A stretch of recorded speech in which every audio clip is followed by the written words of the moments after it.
Lord Wellesley जब India को आया तो उसके इंडिया आने से ब्रिटिश को बहुत ज्यादा ताकत मिली और ब्रिटिश की जो रूलिंग बहुत ज्यादा इंडिया में फैलती गई। ओके, ब्रिटिश अपनी हुकूमत को इंडिया में फैलाने के लिए लॉर्ड वेलेस्ली जब आया तो लॉर्ड वेलेस्ली जो है इंडिया में ब्रिटिश की हुकूमत ज्यादा करने के लिए, ब्रिटिश की हुकूमत फैलाने के लिए 3 बड़े बड़े आइडिया पर अमल करा। ठीक है, 3 बड़ी बड़ी हिकमत अमली अपनाया। सबसे पहली हिकमत अमली ये सब्सिडरी अलायंस शुरू किया। ओके, उसके बाद दूसरी हिकमत ये कि इंडिया में जो भी नए नए स्टेट्स बनते वो नए स्टेट्स में एक दूसरे के दरमियान किसी न किसी बात पर झगड़ा कराता, इख्तिलाफ करा के जंग करा देता।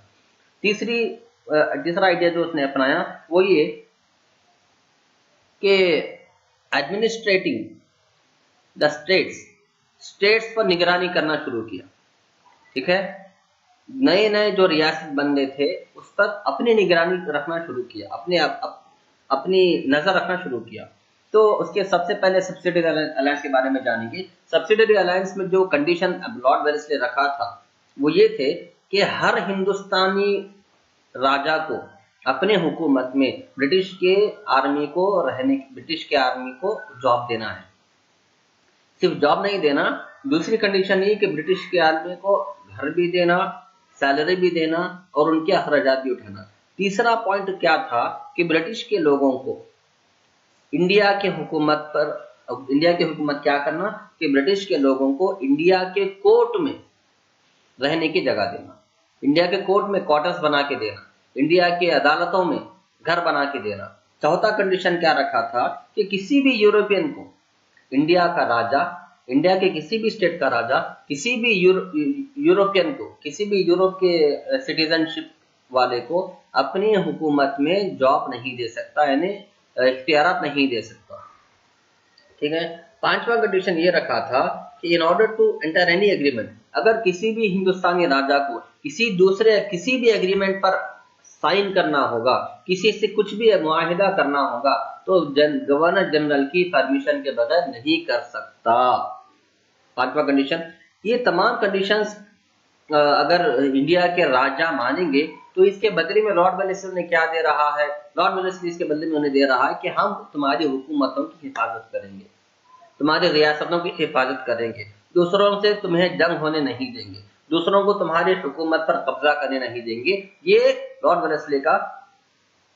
वेलेस्ली का वादा था और उसके सब्सिडरी अलायंस के कंडीशंस थे।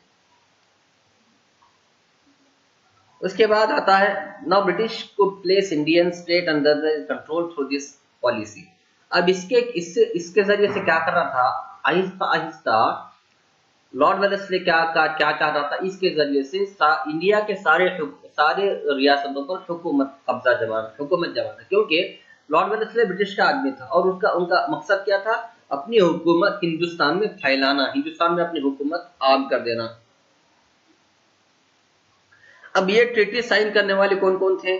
This treaty sign subsidiary alliance की जो पॉलिसी है, इस policy sign the Indian states were subjected severe economic exploitation.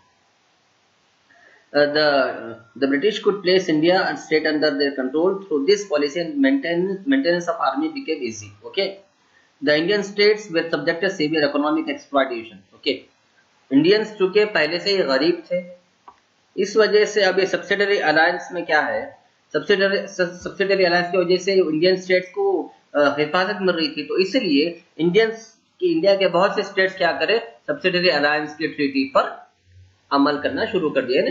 और वो कौन से स्टेट्स थे?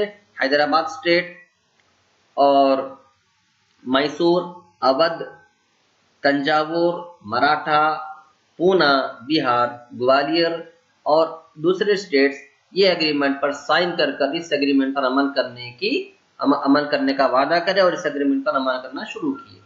तो ये था सब्सिडरी अलायंस, जो लॉर्ड वेलेस्ली का फर्स्ट आइडिया था ब्रिटिश की हुकूमत सारे इंडिया में फैला